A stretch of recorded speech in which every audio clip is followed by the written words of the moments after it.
بسم اللہ الرحمن الرحیم الرحمن علم القرآن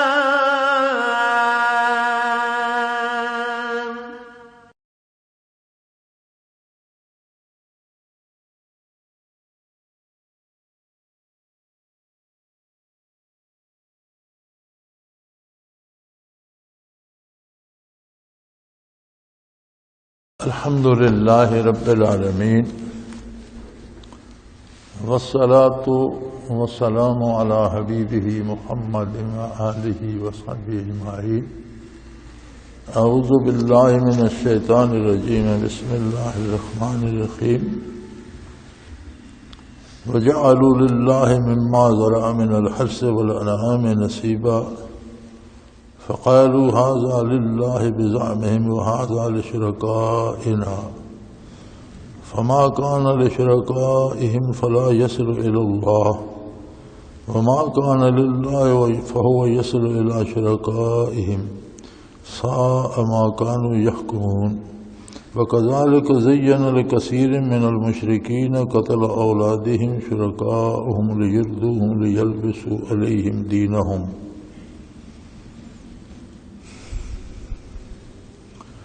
ولو شاء الله ما فعلوا فذرهم وما يفترون وقالوا هذه أنعام وحرث حجر لا يطعمها إلا من نشاء بزعمهم وأنعام حرمت ظهورها وأنعام لا يذكرون اسم الله عليها افتراء عليه سيجزيهم بما كانوا يفترون وقالوا ما في بطون هذه الأنعام خالصة لذكورنا ومحرم على أزواجنا وإن يكن ميتة فهم فيه شركاء سيجزيهم وصفهم إنه حكيم عليم قد خسر الذين قتلوا أولادهم سفها بغير علم وحرموا ما رزقهم الله افتراء على الله قد ضلوا وما كانوا مهتدين اللهم سبحانك لا علم لنا إلا ما علمتنا إنك أنت العليم الحكيم مولاي صل وسلم دائما أبدا على حبيبك خير الخلق كلهم۔ ان آیات مبارکہ کا سادہ سا ترجمہ عرض کر دوں۔ فرمایا جو کھیتی کاشت کرتے ہیں یا ان کے پاس جو جانور ہوتے ہیں ان میں تقسیم کر لیتے ہیں کہ یہ حصہ اللہ کا ہے اور یہ حصہ ان کے وہم کے مطابق ان کے ان ہستیوں کا ہے جن کو یہ اللہ کا شریک مانتے ہیں۔ پھر اس میں بھی بڑی عجیب بات ہے کہ جو اپنے معبودوں کے لیے غیر اللہ کے لیے جو مانتے ہیں اس میں سے اللہ کا حصہ تو نہیں دیتے، لیکن جو اللہ کے لیے مانتے ہیں وہ اپنے معبودوں کو دے دیتے ہیں۔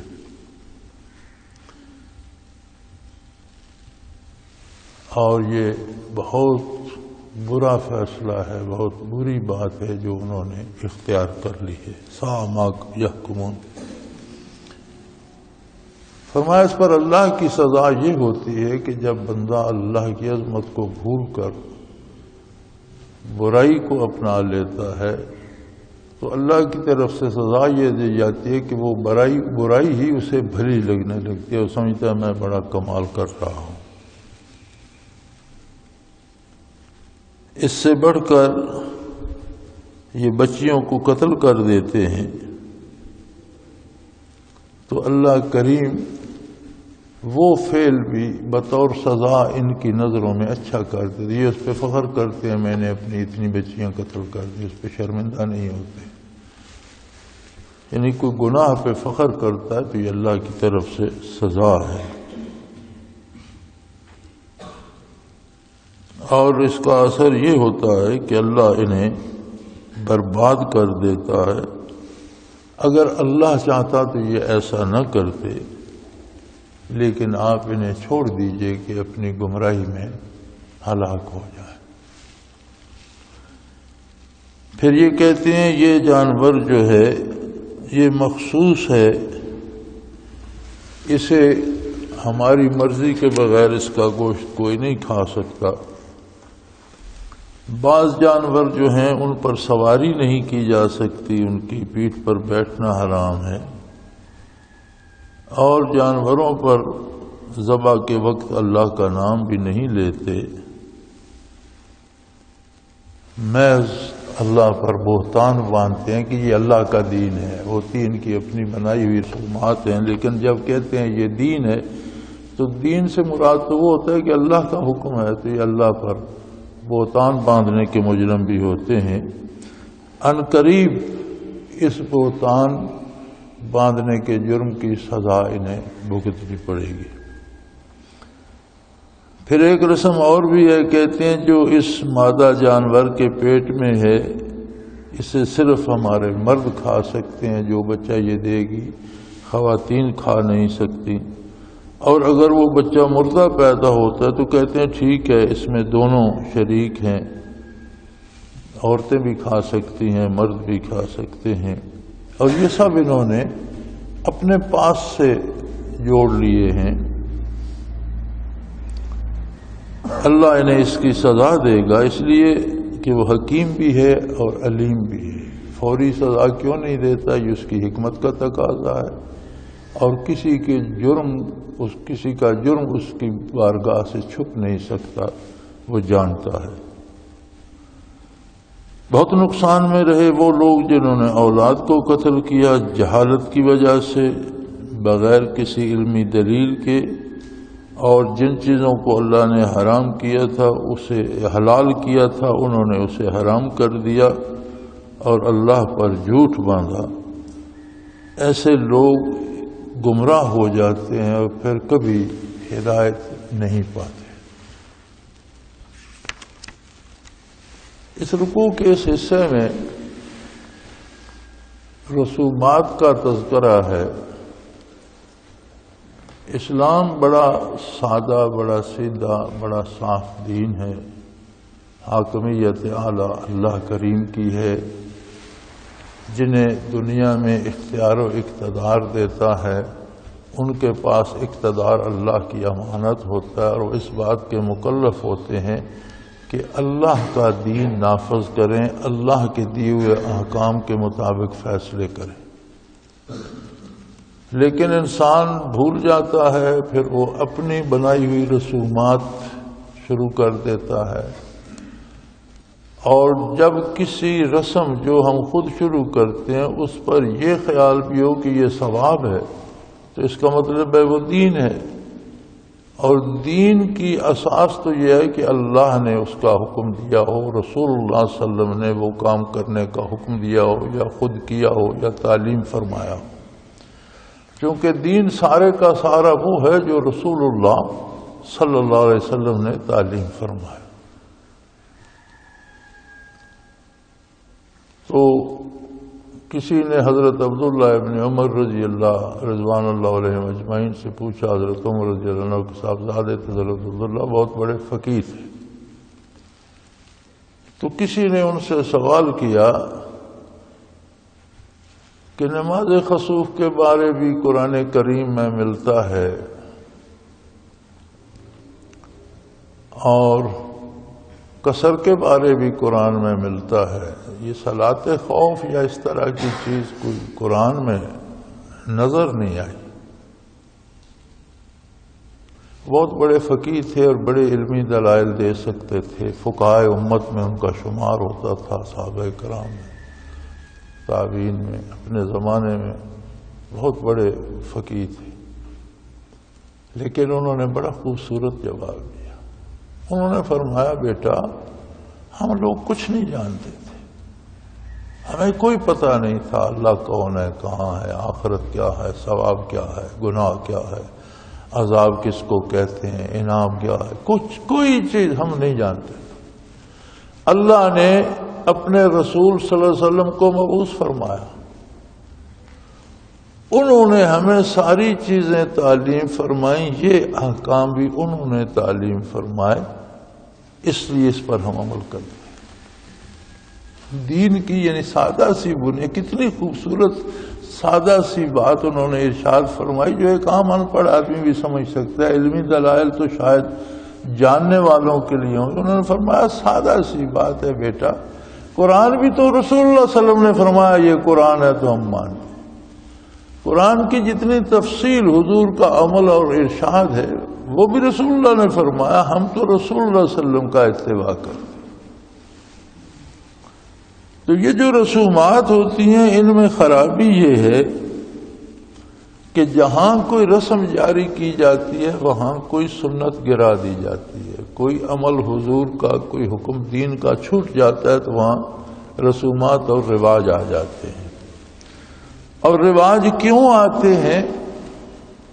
مشرکین کا خیال بھی یہ تھا کہ یہ بتوں کے نام پر جانور مختص کرنے سے یا اس کا یہ بتوں کا حصہ ہے یہ ہم نہیں کھائیں گے، یہ بتوں کے آگے جا کر غلے کا ڈھیر لگا دو، اس سے ہماری دنیاوی امداد ہوگی، بت ہماری مشکلات میں ہمارے کام ہے۔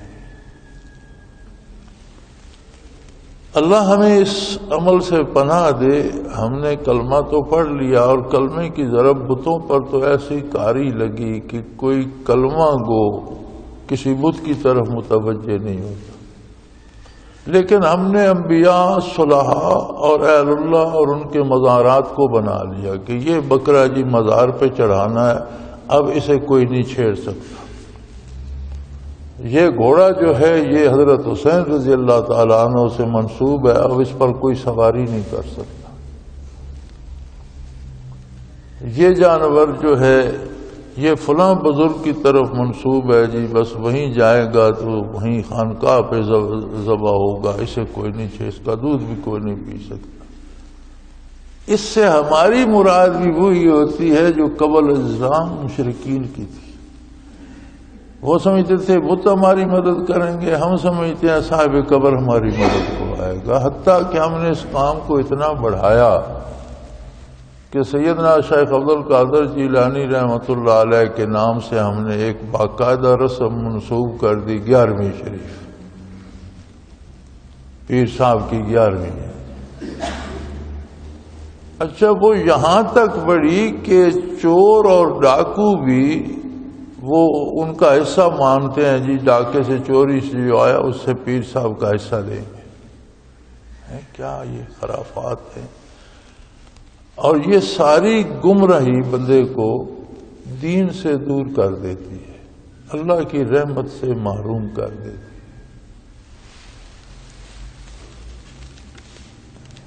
عمل کا جو گناہ ہے، عملاً جو گناہ ہو جاتا ہے اس کی پھر تلافی ہو جاتی ہے، چلو بندہ توبہ کر لیتا ہے، یہ ایک دفعہ گناہ ہو گیا پھر چھوڑ دیا۔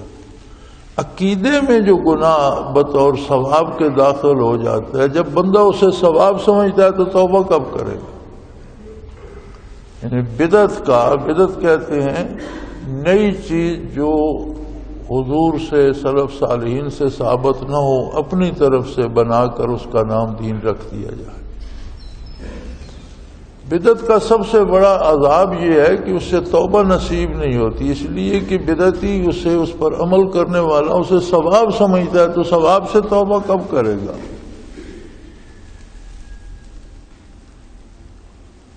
سو فرمایا یہ ایسے بے وقوف ہیں، وَجَعَلُوا لِلَّهِ مِمَّا زَرَعَ مِنَ الْحَرْثِ وَالْأَنْعَامِ نَصِيبًا، جو کھیتی ہوتی ہے ان کو حاصل ہوتی ہے، جو جانور رکھتے ہیں اس میں کچھ حصہ اللہ کا بھی مقرر کر دیتے ہیں کہ ایک تصور تو اللہ کا ان کے پاس ہے۔ فَقَالُوا هَذَا لِلَّهِ بِزَعْمِهِمْ وَهَذَا لِشُرَكَائِنَا، اپنے وہم کے مطابق کہتے ہیں اتنا حصہ اللہ کا ہے اور اتنا ہمارے بتوں کا ہے جن کو اللہ کا شریک ہم سمجھتے ہیں۔ پھر کرتے یہ ہیں کہ اگر کھیتی کم ہوئی ہے تو بتوں کا حصہ پورا کرنا ہے تو کہیں گے جو اللہ کے لیے رکھا ہے نا اس میں سے بتوں کا پورا کر دو، اللہ کو کیا محتاجی ہے، اللہ کا کم ہو گیا تو کوئی حرج نہیں، لیکن بتوں کا پورا کرو۔ یعنی اللہ کے حصے سے لے کر بتوں کو دے دیتے ہیں، اور جو بتوں کا حصہ فلا یصل الی اللہ اس میں سے اللہ کو نہیں دیتے ہیں۔ وما کان للہ ویصل الی شرکائہم، اور جو اللہ کا حصہ ہوتا ہے اس میں سے بتوں کے لیے اپنا ان کا حصہ پورا کر لیتے ہیں۔ ساء ما یحکمون، یہ سارا جو کچھ وہ کرتے ہیں یہ بہت برا ہے۔ اللہ کریم نے پیسے پہ زکوٰۃ فرض کی ہے 2.5%، جانوروں پہ زکوٰۃ فرض کی ہے، اس کا نصاب ہے 20 بکریوں میں ہے، اسی طرح 5 اونٹوں پر ہے یا گائے بھینس پر ہے، زکوٰۃ مقرر ہے جس کا دینا فرض ہے۔ کھیتی باڑی پہ عشر مقرر ہے جس کا دینا فرض ہے، لازمی ہے، اور وہ اللہ کے نام پر بیت المال میں دیا جاتا ہے، اور بیت المال حکومت کے پاس ہوتا ہے۔ آگے حکومت وقت کی ذمہ داری ہے کہ اسے مستحقین تک پہنچائے۔ صحیح طریقہ اس کا جو ہے وہ یہ ہے کہ جتنی زکوٰۃ ہو وہ بیت المال میں جائے۔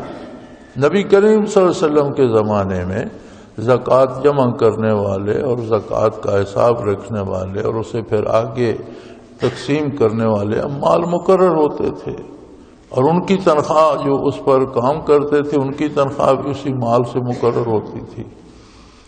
اور یہی جھگڑا ہوا تھا وصال نبوی پر منکرین زکوٰۃ کا۔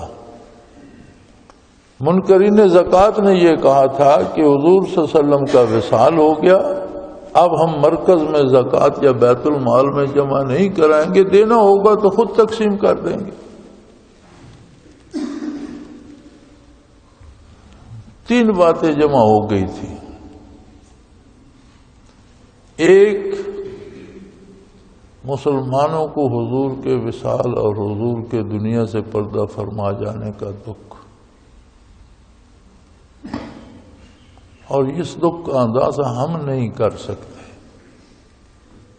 یہ وہی لوگ کر سکتے ہیں جنہیں حضور صلی اللہ علیہ وسلم کے روبرو عمر گزارنے کی سعادت ملی، حضور کی خدمت میں رہے، پھر ان کی محبت کا عالم جو حضور سے تھا، اور پھر جب محبوب کی جدائی آئی تو ان پر کیا کیفیت گزری، یہ وہی محسوس کر سکتے، ہم نہیں کر سکتے۔ اس تکلیف دہ عالم میں مسیلمہ کذاب نے نبوت کا دعویٰ کر دیا اور 40,000 کا جری لشکر بنا لیا۔ دوسری طرف کچھ قبائل مرکز کو زکوٰۃ دینے سے انکار کر کے سیدنا ابوبکر صدیق رضی اللہ عنہ نے حکم دیا کہ دونوں کے خلاف جہاد ہوگا۔ حضور نے ایک لشکر تیار فرمایا تھا کیسر روم کے خلاف، ابھی وہ لشکر روانہ نہیں ہوا تھا کہ حضور کا وصال ہو گیا، وہ ایک پڑو ہی گیا تھا، وہ وہیں رک گیا۔ آپ نے فرمایا وہ لشکر کیسر روم کے مقابلے پہ بھی جائے گا، منکرین زکوٰۃ سے بھی جہاد ہوگا اور کذاب سے بھی جہاد ہوگا۔ سیدنا فاروق اعظم رضی اللہ تعالی عنہ جیسے بطل جلیل نے عرض کی کہ امیر المومنین حضور کا وصال ہوا ہے، مسلمان بڑے غمزدہ ہیں، ہمارے پاس اتنی فوج بھی نہیں ہے کہ 3 محاذوں پہ ہم لڑ سکیں، تو آپ باری باری ان سے نبٹ لیں یا کچھ ایسا طریقہ اختیار کریں کہ وہ یک وقت 3 محاذوں پہ نہ لڑنا پڑے۔ انہوں نے فرمایا اگر سارے مدینہ کے لوگ بھیجنے پڑیں اور مجھے ڈر ہو کہ مجھے اکیلا ہوں گا اور بھیڑیے کھا جائیں گے، پھر بھی میں سب کو بھیجوں گا، اور جب تک ابو بکر زندہ ہے رضی اللہ تعالیٰ عنہ، دین میں کوئی ایک نقطہ نہ بڑھا سکے گا نہ کم کر سکے۔ چنانچہ جہاد ہوا، وہ کیسر کے مقابلے میں بھی لشکر گیا، کیسر کی فوج بھاگ گئی، مقابلہ نہ ہوا، وہ واپس آئے۔ منکرین زکوٰۃ کے ساتھ جہاد ہوا تاکہ انہوں نے توبہ کی، اور مسیلمہ کذاب مارا گیا، اس کا بے شمار لشکر تباہ ہوا، اور کچھ نے توبہ کی، تو 3 محاذ بحمد اللہ فتح کیے سیدنا ابو بکر صدیق رضی اللہ تعالیٰ۔ بات میں کر رہا تھا اللہ کے حصے کی، اللہ نے اپنا حصہ مقرر کر دیا ہے جو زکوٰۃ اور عشر کی صورت میں ہے۔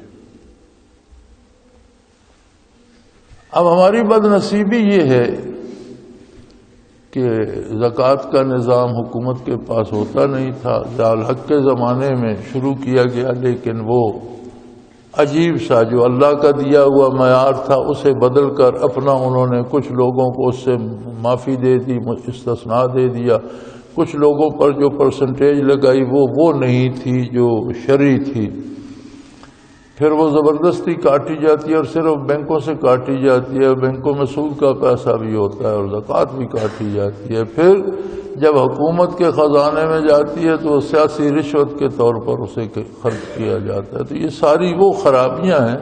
اگر آج بھی ہمارے حکمران اس نظام زکوٰۃ کو اپنا لیں تو پورے ملک سے افلاس نکل سکتا ہے اور ہر غریب کی حاجت پوری ہو سکتی ہے۔ تو بہرحال مشرکین عرب بھی اللہ کا حکم ماننے کی بجائے اپنی پسند سے بنا لیتے تھے یہ اللہ کا حصہ ہے، اس کھیتی میں اگر غلہ 10 من ہوگا تو ہم آدھا من اللہ کے نام پر دیں گے، آدھا بتوں کو دیں گے، اب 10 نہیں ہوا 8 ہوا تو حصے تو کم ہو گئے، تو اتنا حصہ اللہ کا کم کر دیتے تھے، بتوں کو پورا دیتے تھے کہ بت ناراض نہ ہو۔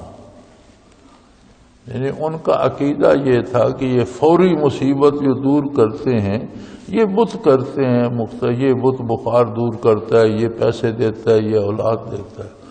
آج بدقسمتی سے ہم نے دین کو نہ سمجھنے کی وجہ سے، دین کی دوری کی وجہ سے بزرگان دین کے مزارات کو ان بتوں کی جگہ بنا لیا کہ اس بت پہ مرغہ ذبح کرنا ہے، اس پہ یہ بھی تقسیم کیا گیا ہے کہ اس بت پہ مرغ دیے جائیں گے، اس مزار پہ مرغ دیے جائیں گے، اس مزار پہ بکرا دیا جائے گا، اس پہ گائے دی جائے گی، پھر اسے آپ یہاں ذبح نہیں کر سکتے، بھئی اللہ کے نام پر دو، جو دینا ہے کسی خانقاہ کے نام پر مت دو، اللہ کے نام، اور وہ صدقہ ہے، اللہ کے نام پر کوئی جانور ذبح کرتے ہو تو اسے کا گوشت خود بھی کھاؤ، غریبوں کو بھی کھلاؤ، ثواب نصیب ہوگا۔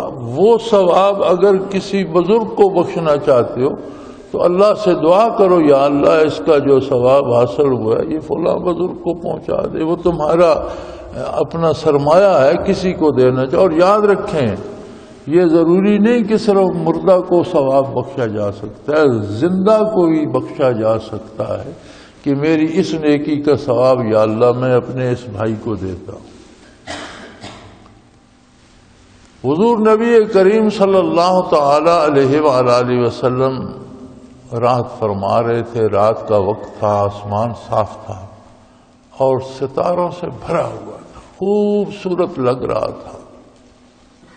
سیدہ عائشہ صدیقہ رضی اللہ تعالی عنہا نے عرض کی، یا رسول اللہ بڑے ستاروں سے آسمان بھرا ہوا ہے، کوئی شمار نہیں ہو سکتا، کیا کسی کے اعمال نامے میں اس طرح نیکیاں ہوں گی جس طرح یہ آسمان ستاروں سے بھرا ہوا ہے؟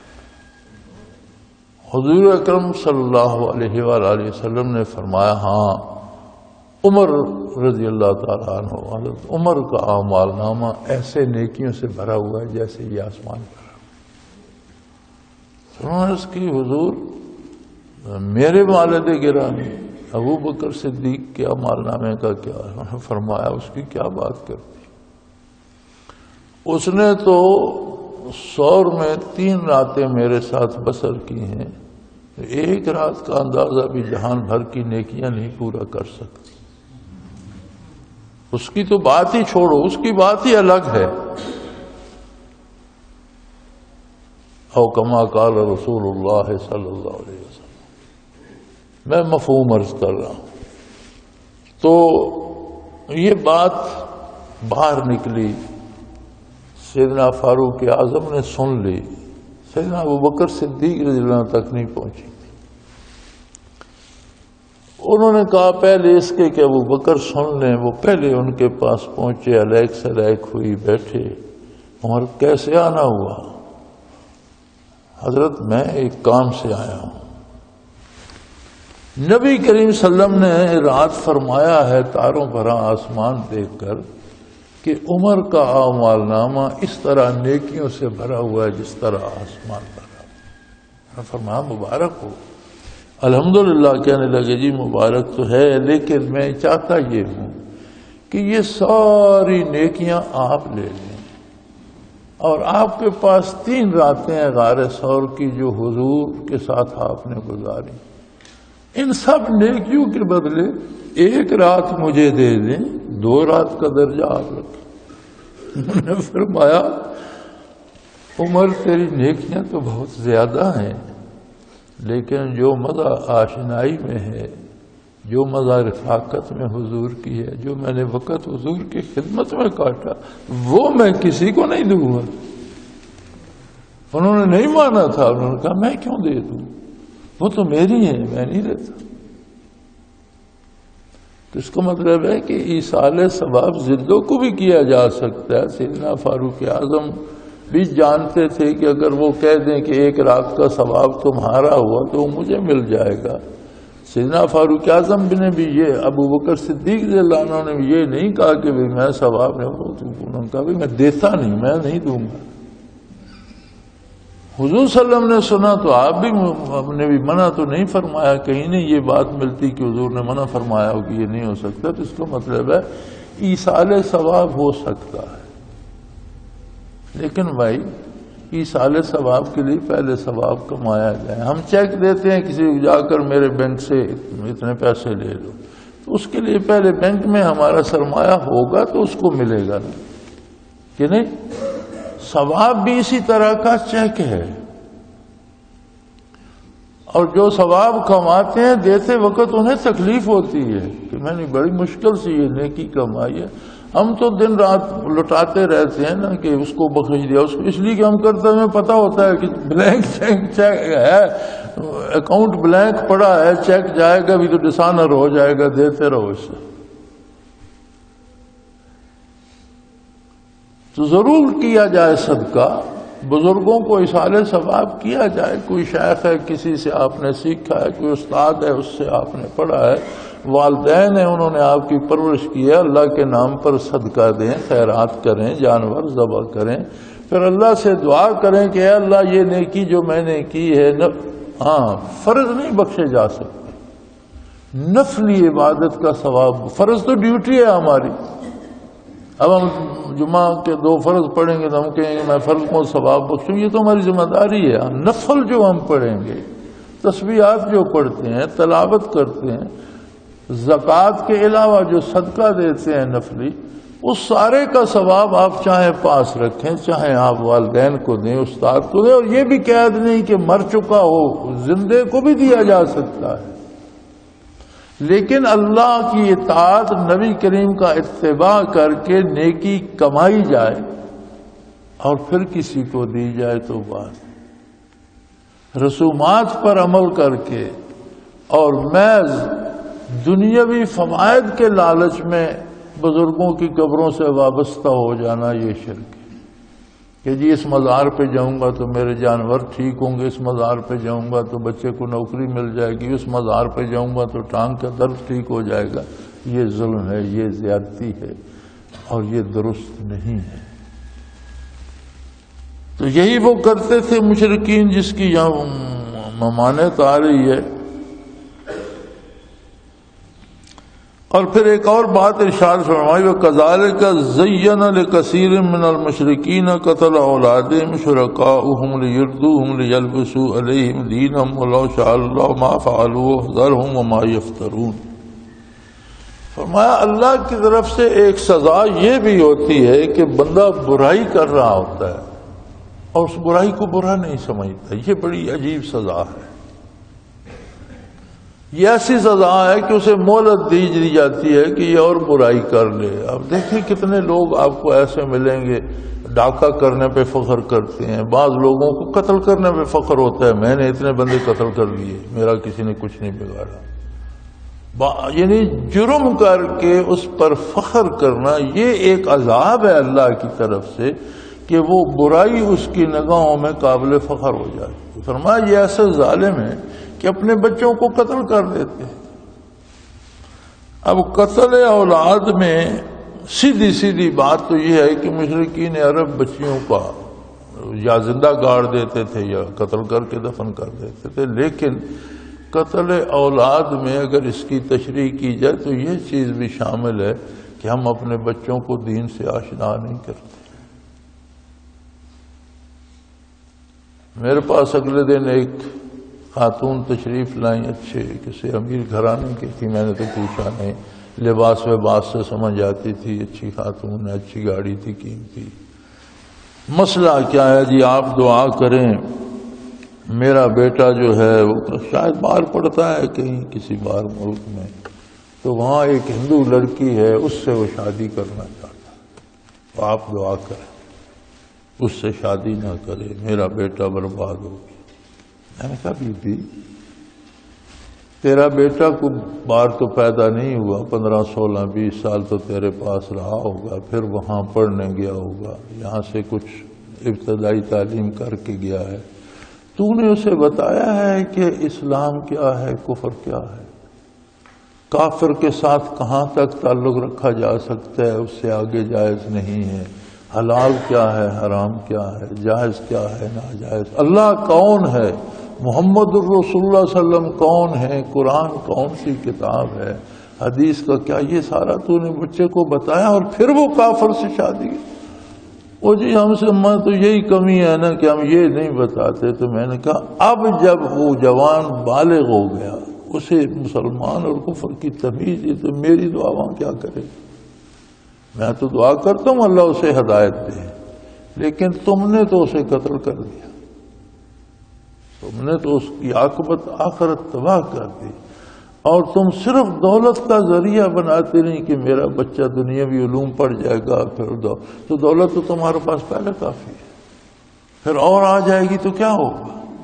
میں یہ سمجھتا ہوں کہ یہ بھی قتل اولاد ہے کہ ہم اولاد کو نیکی بدی میں تفریق نہ سکھائیں، اللہ کا تصور نہ دیں، رسول اللہ کی عظمت بیان نہ کریں، صحابہ کرام کی عظمت بیان نہ کریں، قرآن کی اہمیت بیان نہ کریں، سنت کی اہمیت بیان نہ کریں، تو میں سمجھتا ہوں تلوار سے قتل کر دینے والوں نے تو تلوار سے مار دیا یا زندہ دفن کر دیا تو وہ مر گئے، بات ختم ہو گئی، وہ آخرت میں نجات تو پا جائیں گے، بے گناہ مارے گے۔ یہ جو قتل ہے یہ تو ایسا ہے کہ بچہ آخرت میں ہمیشہ عذاب کا شکار ہو جائے۔ تو ہم دنیا میں تو اتنے سمجھدار ہیں کہ بچے کو زکام لگ جائے پریشان ہو جاتے ہیں، بخار ہو جائے پریشان ہو جاتے ہیں، تو اسے جہنم میں جھونکتے ہوئے میں شرم نہیں آتی؟ کبھی ہم نے سوچا ہے کہ ہم بچوں کو کیا سکھا رہے ہیں، کیا سمجھا رہے ہیں؟ تو میں یہ سمجھتا ہوں کہ قتل اولاد میں یہ بھی آتا ہے کہ بچوں کو دین سے آشنا نہ کیا جائے، اس میں ایک مشکل ہے۔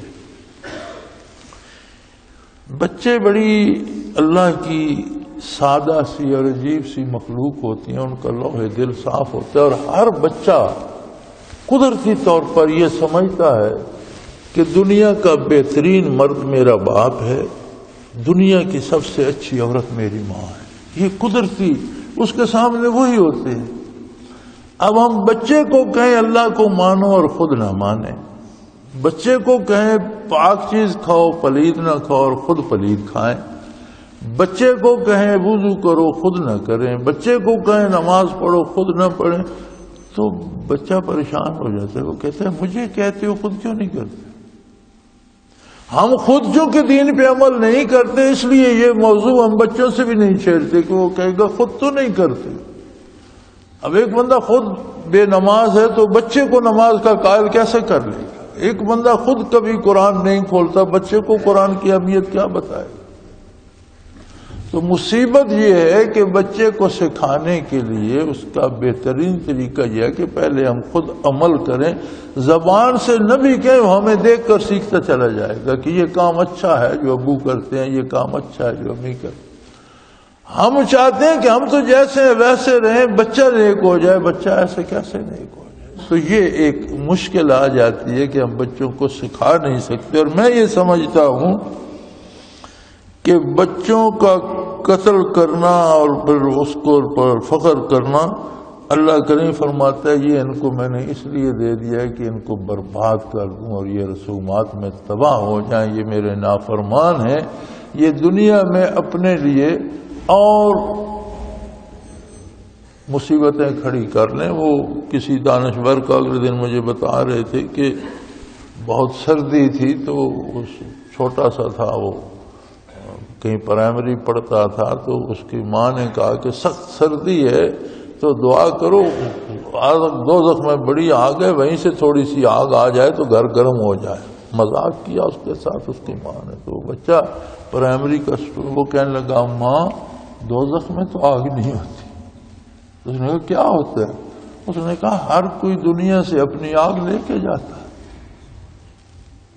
ہر کوئی اپنے حصے کی آگ یہاں سے بھڑکا کے لے جاتا ہے، تو ہر ایک کی اپنی آگ ہے، وہاں فالتو کوئی نہیں کسی کے لیے، انہی کی ہے جو اپنے لیے آگ جلا کر لے گئے۔ اسی طرح ایک حدیث پاک کا مفہوم ہے، حضور فرماتے ہیں کہ جنت میں کچھ نہیں ہے، تم نے خود اپنے لیے باغ لگانے ہیں، جو پودے لگانے ہیں، جو پھل لگانے ہیں، جو نہریں بنانی ہیں، یہ تم یہاں عمل کرو گے وہاں چیزیں بنتی رہیں گی۔ تو فرمایا جب انہیں یہ چیزیں اچھی لگتی ہیں، میں نے اپنے 3 بچے ماں اس پہ فخر کرتے ہیں، تو یہ اور اس برائی میں آگے جاتے ہیں اور ان کے لیے اور جہنم بھڑکتی ہے۔ اللہ کی ناراضگی کا جو ہے بہت بڑا اظہار ہے کہ جب اسے برائی اچھی لگنے لگے تو اور برائی میں آگے بڑھتے جاتا ہے۔ فرمایا یہ اس لیے کہ تاکہ انہیں تباہ کر دیا جائے اور ان کا دین بھی تباہ ہو جائے۔ اگر اللہ چاہتا، اگر یہ اللہ کی پناہ لیتے، اگر ان کے دل میں یہ جذبہ پیدا ہو جاتا کہ ہم اللہ کی اطاعت کریں تو اللہ انہیں ان ساری برائیوں سے بچا کر اطاعت کی توفیق عطا کر دے۔ یہ فیصلہ تو ہر انسان پر ہے۔ وَلَوْ شَاءَ اللَّهُ مَا فَعَلُوهُ، اگر اللہ چاہتا یہ اللہ کی طلب ان کے دل میں پیدا ہوتی اور یہ فیصلہ کرتے کہ مجھے اللہ کو راضی کر، تو اللہ انہیں ان سب برائیوں سے بچا لیتا۔ لیکن فرمایا فَذَرْهُمْ وَمَا يَفْتَرُونَ، انہیں چھوڑ دیجئے اور جو جھوٹ انہوں نے جوڑ رکھے اس کی بھی پرواہ نہ کیجئے، یہ اپنے انجام کو پہنچ جائیں گے۔ اللہ کریم ان مصیبتوں سے پناہ میں رکھے اور ہدایت نصیب فرمائے۔ وآخر دعوانا الحمد للہ رب العالمین۔ اللہ اللہ اللہ اللہ اللہ اللہ اللہ اللہ۔ حضرت امیر محمد اکرم آوان مد ظلہ العالی دارالعرفان منارہ ضلع چکوال میں سالہ سال سے قرآن و حدیث کے اوپر خطابات کر رہے ہیں اور سلسلہ نقشبندیہ اویسیہ کے مطابق لوگوں کو ذکر الہی کی تربیت دے رہے ہیں۔ وہ قرآن پاک کی تفسیر ترتیب وار بیان کر رہے ہیں۔ تفسیر قرآن کو وہ موجودہ ملکی اور بین الاقوامی حالات کے مطابق بیان کرتے ہیں۔ موٹر وے سے کلر کہار کے انٹرچینج سے نکلتے ہوئے کلر کہار کی جھیل سے ہوتے ہوئے میانی، بوچھال اور نور پور سے گزرتے ہوئے دارالعرفان منارہ پہنچ سکتے ہیں۔ حضرت امیر محمد اکرم آوان نے بچیوں اور بچوں کی دینی اور دنیاوی تعلیم کے لیے سقارہ اکیڈمی کے نام سے ایک درسگاہ بھی قائم کی ہے، جس کا افتتاح ملک پاکستان کے صدر جنرل محمد ضیاء الحق نے اپنے دست مبارک سے کیا تھا۔ وہ تمام احباب جو اسلام کی طلب رکھتے ہیں ان سے گزارش ہے کہ دارالعرفان منارہ ضلع چکوال میں امیر محمد اکرم آوان صاحب کے خطابات سے مستفید ہوں۔ وہ ہر جمعے کو نماز سے پہلے بیان فرماتے ہیں۔ ہر ماہ کی پہلی اتوار کو ماہانہ اجتماع ہوتا ہے جس میں آپ خصوصی خطاب فرماتے ہیں اور پاکستان کے چاروں صوبوں سے احباب اس اجتماع میں شرکت کرتے ہیں۔ اس کے علاوہ یہاں سال میں 2 مرکزی اجتماعات بھی ہوتے ہیں، ایک رمضان المبارک میں اعتکاف کا اجتماع اور دوسرا جولائی اور اگست میں 40 دن کا اجتماع ہوتا ہے جس میں روحانی تربیت کی جاتی ہے۔ اپنا خون سیماب دے کر اتنا ہم کر جائیں گے، نام آقا کا چمن میں پھر رقم کر جائیں گے۔